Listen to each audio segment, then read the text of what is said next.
Hello everyone, Final Gamer here, and I've got a friend here to help me go through this dark castle we're going to next. What? A dark castle? You didn't tell me anything about that. I'm scared now. Oh, sorry, I had to bring you right in. So, because we're going to be going through different versions quite quickly, I'm just going to throw up a little text to tell you when we're going between versions, just to make it easier. Okay. Right. Ooh. Oh, I'm spooked! Yes, spooky skeletons! Spooky, scary skeletons. Yeah, this is a really weird level to take consideration for, because the Mad Doctor's not a famous cartoon, but it is atmospherically appropriate. Yeah, that skeleton's very shocked. How dare you throw marbles at my face? I'm shocked to the bone! I've never been so insulted in all my life! I'm going to spin my head at you really fast! How dare you? So, yes, the Sega CD version is pretty fantastic for sound, as we mentioned before, and they've got a nice sort of creepiness going on. So what happens next in the script? Very much. There's bats as well! Oh no! Oh god, this is like some Castlevania shit going on here. Oh, and I died. Whoops. What? How did you... Oh, the bat. Yeah, I had no health from the last level. Their health carries across levels, so if you left the previous level with like one hit left, yeah, beware of that. Oops. Oh, then there was health right there. That kind of sucks. So, as you've probably seen already, you can knock the skeletons with a stomp on the head, but the ones that walk around are a little stronger, and they take 2 or 3 hits to the head. Bats vary, and the colors don't really matter much. They just take about 3 hits at most, but normally take about 2. They're good. They're big bats, though. Gosh, Lord. They're pretty damn huge, I know. They're like some big-ass vampire bats here. So, before we get to the next section, I'm just going to quickly switch over to another version, because the next version is slightly special. I think I know what one it is. It's the Sega Genesis version, ain't it? Yes, good ear. I know because of resolutions. Ooh, I'm a nerd. Wow. Okay, yeah, we're going to talk a lot about resolutions when we get to the SNES on a later level, because trust me, someone mentioned about SNES resolutions in the thread, and man, that fucks me up on a later level like nothing else. I wonder what one that's going to be. I think I have an idea, but we'll see. So, you know, in terms of obstacles and such, the Sega CD and Sega Genesis are exactly the same. They have the same number of enemies, usually the same stages. I say usually. So yeah, but there's really not particularly much difference. Also, ow. Oh well, there is one difference, but that's not for a while yet. Yeah. See, I know a thing or two about Mickey. The musical difference is what gets me the most. It's like, for some reason, they couldn't decide on which song to put where, so a lot of songs are really out of order when you're going through these games. That was a well-aimed bone. Yeah, it's interesting. Also, swinging going on.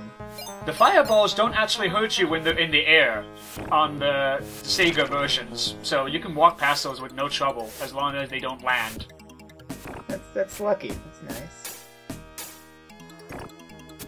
I do like this level. It's the cartoon that it's originally from. I recommend people to go watch because it's actually pretty dark and creepy as fuck, and it's pretty amazing to watch. And now we'll head on to the SNES version, and already the resolution. We're zoomed in. You see? Yeah. Wow, this is so much bigger when I see it now. Goddamn. So there are some particular notes of differences between SNES and versions, and so besides color and whatnot. God, this is so zoomed in. I can't believe it. It really is. It is weird. I don't know why there's less resolution on the SNES, because I'm not a massive nerd, so... I can even tell you the resolution. SNES is 256 by 224, and Gurney is 320 by 240. Wow. I know entirely too much about old video games. Oh, that's useful for a technical thread. Also, I heard this weird sound from outside when the firework exploded, and I was wondering what it was. But oh well. It was the firework exploding? Oh. So, you know, you can already notice that I always seem to leave Steamboat Willie with not much health, so I'm trying not to get killed. Oh. Oh no, that knife stubbed my toe! Oh no. Oh gosh! Oh no, my Achilles heel!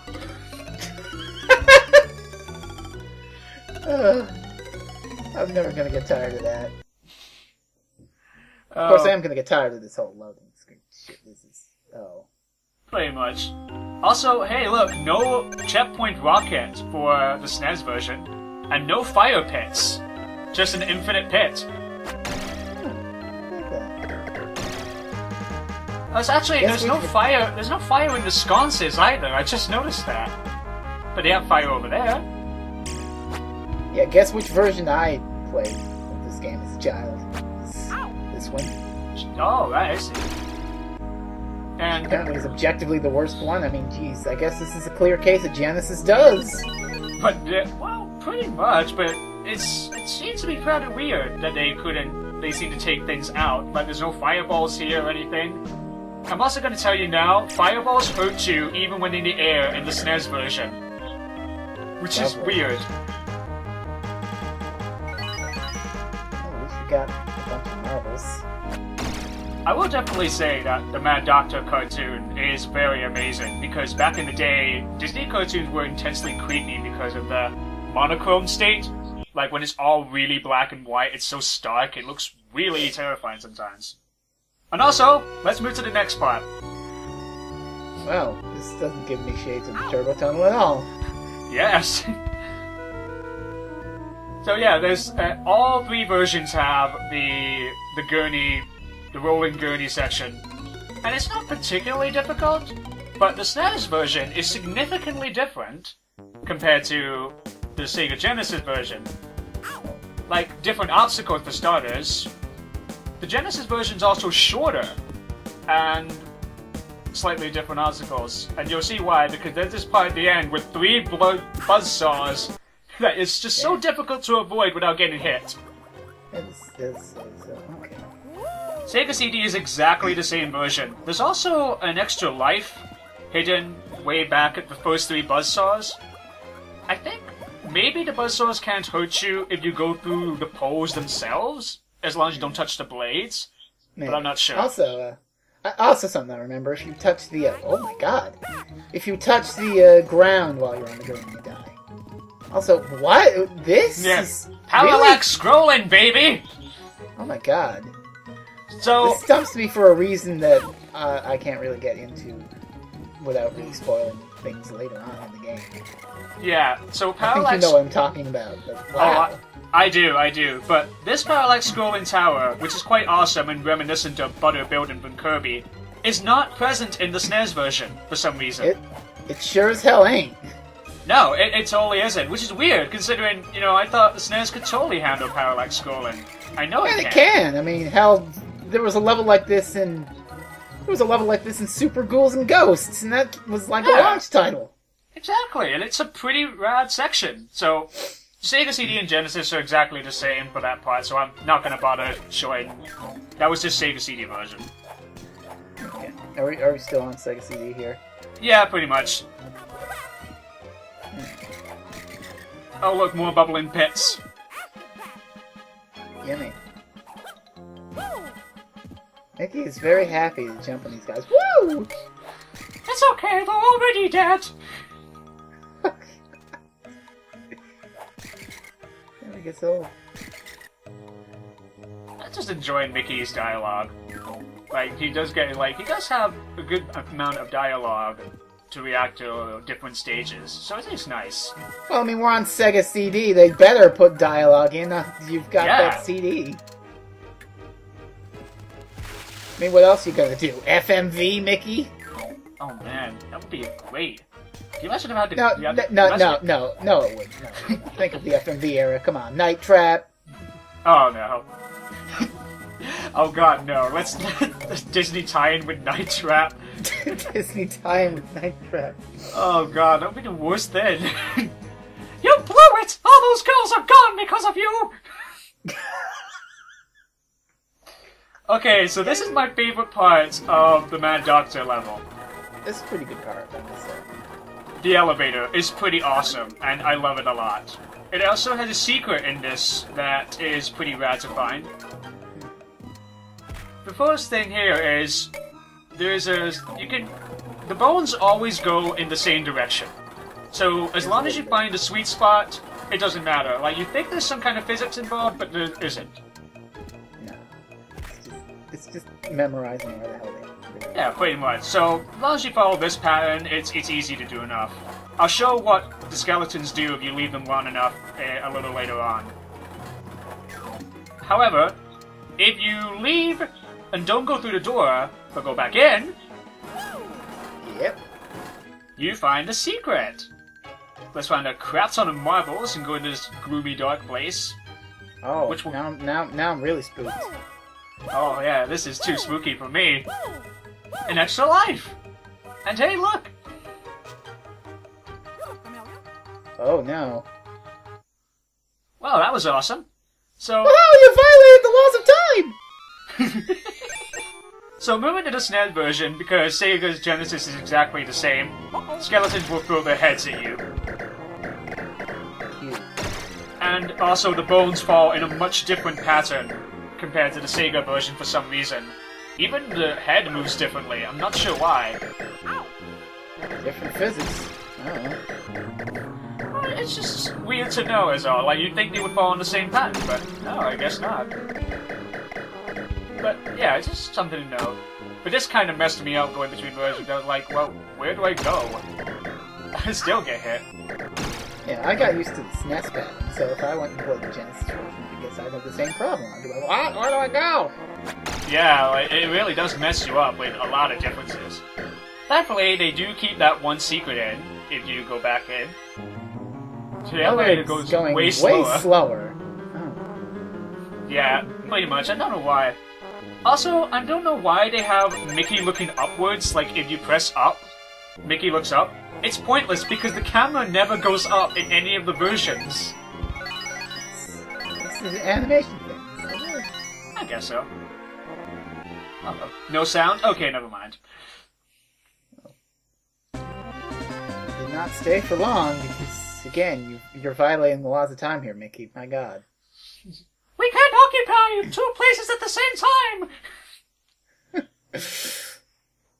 Oh, a paradox!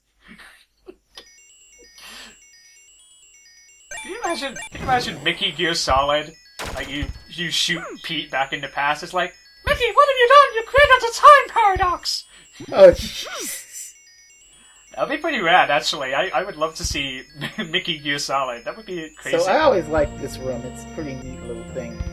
Oh yeah, this is actually, this is a sort of knot puzzle, but it's pretty cool, actually. We're still on the SNES version, by the way. In case you can tell that we're all zoomed in like crazy. Yeah. So, the puzzle here is you just gotta put all the poison drops in, and then light this with a Bunsen burner to blow open the lock. Disney presents Mixing Volatile Chemicals for Kids. That's a Chemistry Kids set. I mean, nitroglycerin! Oh. Oh no, it's a boss time. So, on the SNES version, you just walk right in automatically, and it's the Mad Doctor! Ah! He looks way more like a really really stretched out neocortex. He's got a Rasputin look going. One inspired the other, maybe, I don't know. So anyway, he's really easy to deal with. You just jump on his head and avoid the whatever he's throwing at you. Potions, I guess? Potions, beans, chemicals. He's a mad doctor. He's a madman, I tell you. Look, he has a duck and a dog and some kind of saw. That's not mad. Yeah, that's like the plot of the cartoon or whatever. He kidnaps Pluto because he wants to splice Pluto with a duck for some ungodly reason. Yeah, pretty much. A mad science. Oh hey, we found Pluto! Awesome! Excellent. Okay, great. Yeah, bye, Pluto. Yeah, fine. Whatever. Wait, did we find present Pluto or did we find 1933 Pluto? I don't understand. It seems to be present Pluto because Mickey's going back in time to find him. That seemed to be the main thing. No, why did you push the beaker all the way over? That's... Because this was the first one I recorded. I played the Genesis version first, and I was an idiot. Okay. So, interesting to note, you actually get a lighting effect when on the Sega versions. Ooh, that's nice. Also, these bats regenerate. They only take one hit each, but they regenerate all the time. Just to mess with you. Inferno bats. Also, the potions look great, so that nice purple. Yeah, I kind of like the purple more. I wish I knew a Breaking Bad reference for this, but oh well. Oh God. We have to cook! Everyone's gonna get tired of that real quick. Oh no.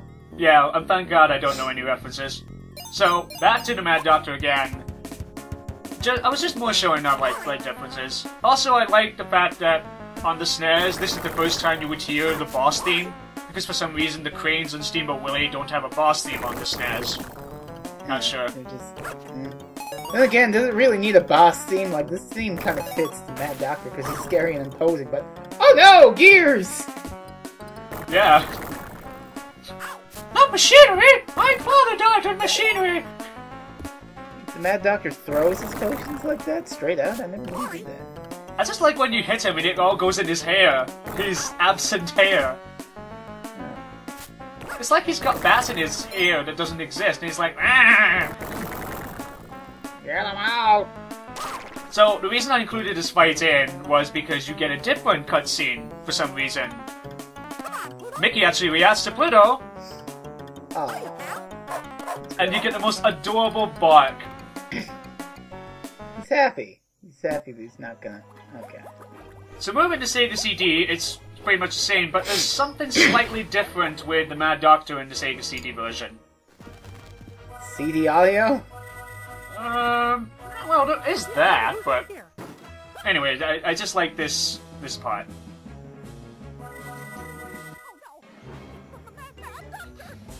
Oh no. She's freaking his shit out right there. And, hey, the Mad Doctor gets his own boss theme. Like a unique one. That's interesting. I think this Mad Doctor's tired of getting fucked up by marbles. Yeah, like, you basically just pelted marbles in his face and his head is all covered in welts, like a Punch-Out character. Oh god. Like, you know when you beat the shit out of Glass Joe, and it's like the 5th round and you haven't won for some reason, and he's just like a bag of prunes. Please make it stop, little Mac. No, she's sweet and so late. So yeah, this fight isn't hard, mainly because you got all those stars there to keep you going. So I'm done with him, I'm just gonna walk out, and there's actually different clips for Mickey and Pluto in this. Like, Pluto gets a deeper bark and everything. It's that CD audio. Also, this happens for some reason. Hmm? What? I don't know! What? I don't know! I don't know if that was in the cartoon originally or something, but that's a really weird note to end. Oh. So, I guess we beat the shit out of Doctor 3 times and turned him into a bearded baby. Okay then. This is what you get for messing with time! Oh no! The causalities are clashing! So, tune in next time when we shall go to the shortest level of the entire game and the shortest video of this entire LP.